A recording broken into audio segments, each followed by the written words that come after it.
Hey guys. In this lecture, we're going to cover raw scores. So really this is a continuation of the section on z-scores, but this is the last thing that we need to wrap up in that section.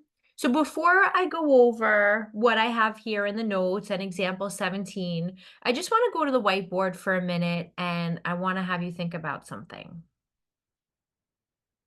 So let me write down the z-score formula. So we know that the z-score formula is equal to the data value minus the mean divided by the standard deviation.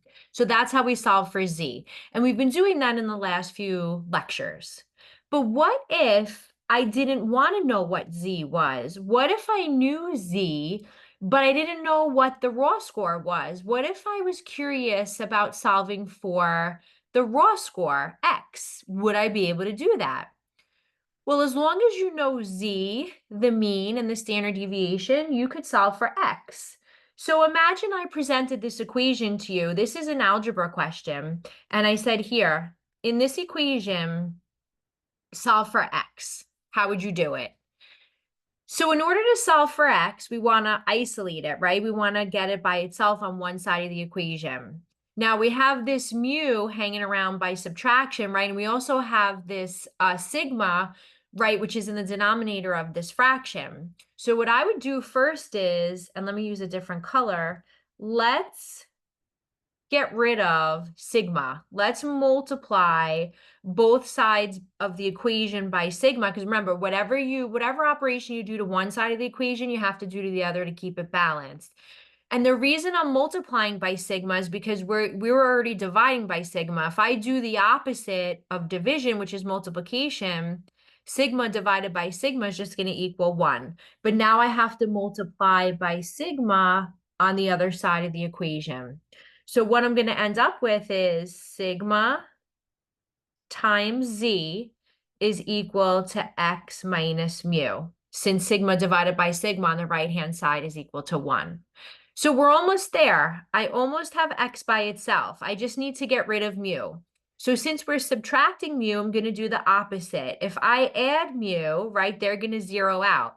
But then I have to add mu to the other side of the equation as well. So I'm going to end up with mu plus sigma times z is equal to x. And I just solve for x, right? Now I have x by itself. So x is equal to mu plus sigma times z. This is assuming that we're working with a population, right? Because mu is the population mean, sigma is the population standard deviation. If I was working with a sample, then x would be equal to x bar instead of mu plus the sample standard deviation, which is s times z. So I would just use different symbols, but the formula is the same. Now we call this formula the raw score formula. Remember, a raw score is just a data value. It's just a data value x. So sometimes it might be necessary to solve for x rather than z, and that's what we're going to do in this lesson. You don't have to derive this formula for x every time. I'm going to have this in your notes. It's going to be on your formula sheet. So you're going to end up memorizing this because you're going to do it enough times. So you don't have to keep deriving it, from the z-score formula. But I like to show you where it comes from so it makes sense.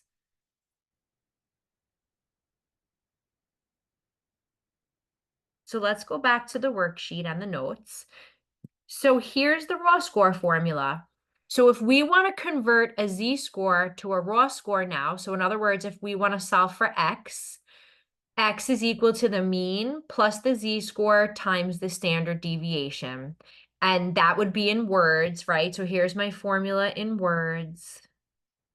And then I have my two formulas in symbols, just depending if we're working with a population or a sample, okay?